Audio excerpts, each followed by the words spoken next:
Welcome back, friends, to the explosive continuation of the story of Eun Kong and Chidinma. If you missed the first episode, you need to go back and witness how three genius, relentless triplets tracked down the father they never knew, forcing the Ice Hand Mafia boss to confront the impossible miracle he created 7 years ago.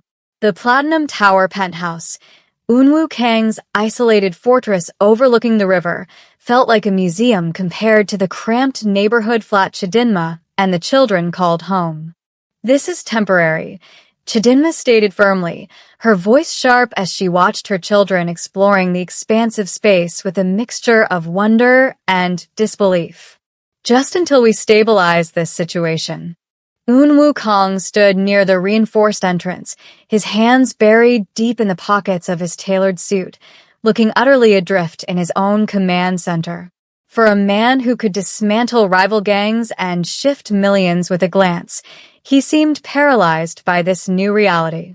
They should have their own rooms, proper beds, space to study without being crowded, Eun said quietly, his tone factual, devoid of accusation.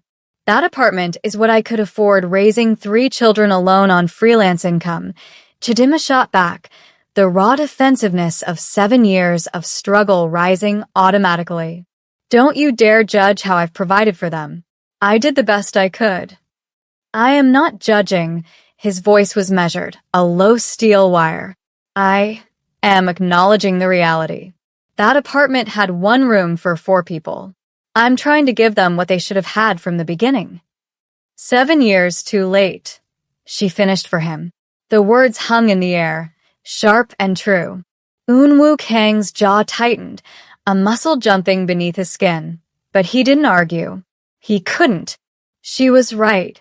Emeka appeared in the hallway, his young face illuminated by astonishment. "There's a bathtub in my bathroom. A huge tub just for me. Not a shower stall. An actual tub where I can sit down." Despite the anger and uncertainty churning inside her, Chidinma's heart fractured. Her children had never had basic necessities. "That's nice, baby," she managed, forcing a weak smile. Chisholm rushed in next, practically bouncing. "My room has a desk, a real desk with a proper lamp and shelves for all my books." Igioma was right behind her. "There's a computer room with 3 new, top-spec machines. We can use them whenever we want."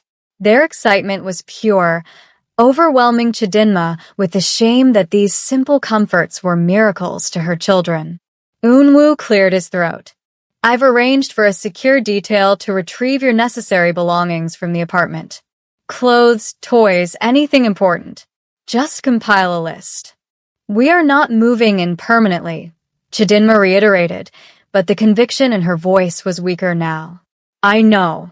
But tonight, let them sleep in beds that don't creak. Let them have the space to breathe and process. We can argue about the future tomorrow." She wanted to refuse, wanted to run back to their tiny apartment where her control was absolute and their struggle was known. But she looked at the joy on her children's faces and couldn't bear to take this simple comfort away. "One night," she conceded, the compromise heavy in her mouth. "We'll stay one night, then we talk." That single night stretched into a month. Their belongings migrated in stages. First clothes, then toys, then books, then everything else, until the old flat was a hollow shell. Eun Kong kept his distance initially, returning after the children's bedtime, operating with the caution of a man walking a wire above a chasm. But the children approached him without fear. Igioma started leaving his advanced coding projects on his father's desk with notes. "Boss, check my work. Bug in the loop."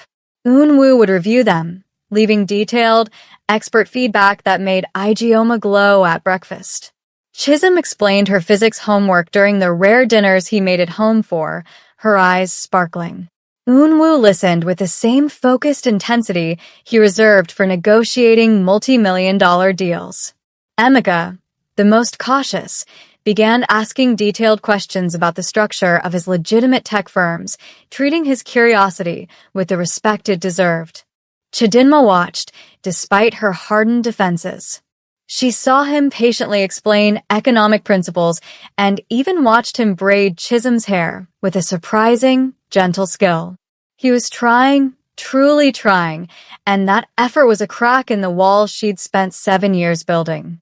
The media storm hit during the second month, and in the underworld, it hit like a rival hit. Photos surfaced online, grainy surveillance of the triplets in the lobby, employee accounts, and a flood of speculation. Korea's ice hand boss has secret children. The scandal quickly spread from legitimate business news to the deepest gossip sites. Chidinma's face was plastered everywhere. Her background was dissected, her struggle analyzed, and the judgment was brutal. She trapped him. Gold digger who waited until he was rich, the comment screamed. The racism, subtle and blatant, was a constant, sickening undertone that made her hands shake with a rage she couldn't contain. Her few remaining freelance clients evaporated, citing budget constraints or a change in brand direction. She knew the truth. No one wanted to be associated with the Mafia boss's scandal. The children noticed. "Why do people say mean things about Mama?" Chisholm asked, her voice small and confused. "Because people are scared of what they don't understand," Chidinma replied, pulling her daughter close. "And sometimes scared people say cruel things." "I can't do this," Chidinma confessed one evening, watching photographers outside the building entrance. "My children can't live like this. This isn't fair." "Then let me fix it," Eun-woo said, standing by the window, his posture tense. "How?" "You can't control the internet," she challenged. "No. But I can control the narrative before it destroys you." The press conference was held 3 days later at the high-profile, legitimate financial firm Eun-woo used as a front. He stood at the podium, facing dozens of cameras, his composure absolute despite the shouted questions. "I am here to address the recent speculation," Eun-woo began, his voice commanding the room into instant silence. 7 years ago, I met Chidinma. It was one evening. It was brief. And I left the next morning without obtaining her contact information because I was concerned with avoiding complications. He paused, letting the weight of the confession settle. "That was my mistake. My failure. My regret." Miss Chidinma became pregnant from that encounter. She searched for me, but I had made it impossible for her to succeed. So, she made the difficult decision to raise our children alone. The children you've seen are mine. DNA testing has confirmed it. Emeka, Chisholm, and Ijeoma are my children, and I am incredibly proud of them. They are brilliant, brave, and better than I deserve. A reporter shouted, "Why didn't you know about them for 7 years?" "Because I failed to be a responsible adult 7 years ago. This situation exists because of my failures, not hers." "But there are people saying Miss Chidinma trapped you." "Then those people are wrong," Eun-woo interrupted, his voice cutting like ice. "Miss Chidinma didn't come forward at all. Our children found me. They tracked me down using DNA testing they conducted themselves because they wanted to know their father. Miss Chidinma has asked for nothing. She is the strongest person I have ever met." He looked directly into the cameras. "I try now to be the father I should have been from the beginning. I support the woman who did everything right while I did everything wrong. And anyone who wants to continue spreading lies or hatred about Miss Chidinma or our children can take it up with my legal team, because I am done letting good people be hurt by prejudice." He stepped away, the room erupting in chaos behind him. Backstage, Chidinma was crying, overwhelmed by the public defense. "You didn't have to do that," she whispered. "Yes, I did." He looked at her, his expression intense. "You deserved acknowledgement and respect, not judgment. Let them try. Anyone who defames you or the children will face consequences." She laughed, a small, broken sound. "You're really going to sue the entire internet?" "If I have to," he said, and she knew he meant it. The children's school, overwhelmed by media inquiries, asked the family to transfer the triplets. Unwoo enrolled them instantly in Seoul International Academy, an exclusive private school for the children of diplomats, where discretion was guaranteed.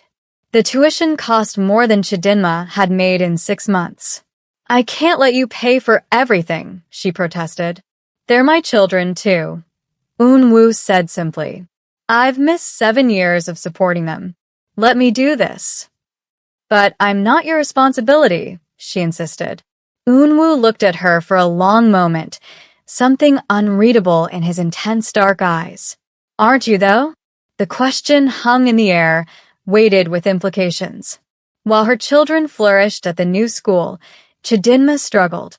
She had lost all her freelance work. Her name was toxic.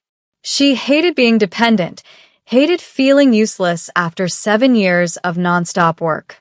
Unwoo noticed. "I want to offer you a position at my company," he said one evening after the children were asleep. "A management role in the digital operations division." They sat in the penthouse living room, the city lights twinkling below them. The space between the former Mafia boss and the Nigerian single mother was charged, thick with the tension of two equals finally finding balance. "What kind of position?" Chidinma asked carefully, reviewing the offer. "Director of International Digital Strategy for our legitimate holdings," Unwoo stated, his tone firm. "It's not charity. We're expanding into the European and African digital markets, and we need someone who understands those cultural landscapes and can bridge that gap. You're qualified, more than qualified." "You're only offering because I'm the mother of your children," she said flatly. "I'm offering because you're talented, and I need someone I trust completely in that position," he countered. "The fact that you are the mother of my children is simply convenient." "Convenient," she repeated, raising an eyebrow. "Poor word choice," he admitted with a rare, fleeting twitch of his lips. "What I mean is, I would offer this position to you even without a personal connection. But since we do, it means I know you have the drive and the loyalty." Her pride screamed at her to refuse, to find work on her own. But she looked at the opportunities her children now had: stability, world-class education, security. She swallowed her pride, took a deep breath, and accepted the job. Working together changed everything. Chidinma threw herself into the role, her fresh strategies and innovative perspectives quickly silencing the skeptical syndicate executives who had dismissed her as the boss's scandal. She proved herself through results, opening lucrative markets that even Unwoo hadn't seen. Unwoo, in turn, found himself seeking her opinion on far more than digital strategy. He stayed late to discuss market shifts, valuing her sharp, challenging perspective. The primal attraction that had sparked 7 years ago began to reignite, strengthened now by mutual respect and shared strategy. The tension built like an escalating contract negotiation. Lingering glances across conference tables, hands brushing when passing confidential files, conversations stretching into the quiet hours of the night. One evening, working late on a critical presentation, they found themselves alone in his office. The city glittered below, a silent witness to their slow approach. "Thank you," Unwoo said quietly, breaking the silence. "For everything you've done. For raising them into such incredible children. For being brilliant at this job. And for giving me a chance I don't deserve." "You're trying," Chidinma said, turning to face him. "That's more than I expected." "I want to be truly part of their lives," he said, turning fully towards her. "And I want to be part of your life, too. Not just as a co-parent or a colleague." He trailed off, the implication hanging in the air.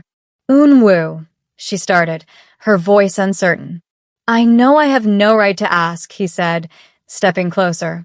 "But these past few months, watching you with them, working with you, seeing who you truly are, I can't stop thinking about what we could have had if I hadn't been such a coward that morning." "We barely knew each other 7 years ago," Chidinma reminded him. "We know each other now," he countered. "And what I know makes me wish I'd gotten your name. Your number. Some way to keep you."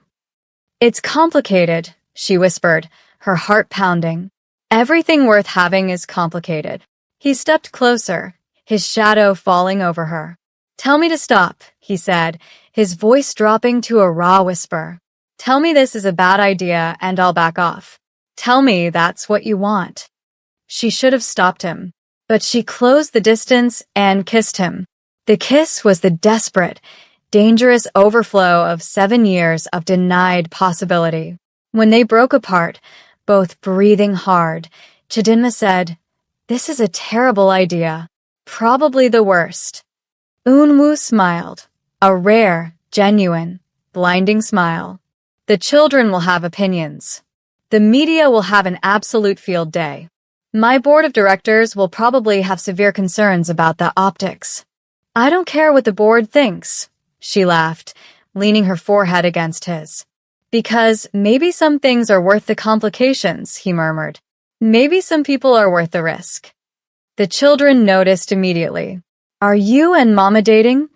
Chisholm asked casually over breakfast, her eyes sharp and assessing. Chidinma choked on her coffee. "We're figuring things out," she managed.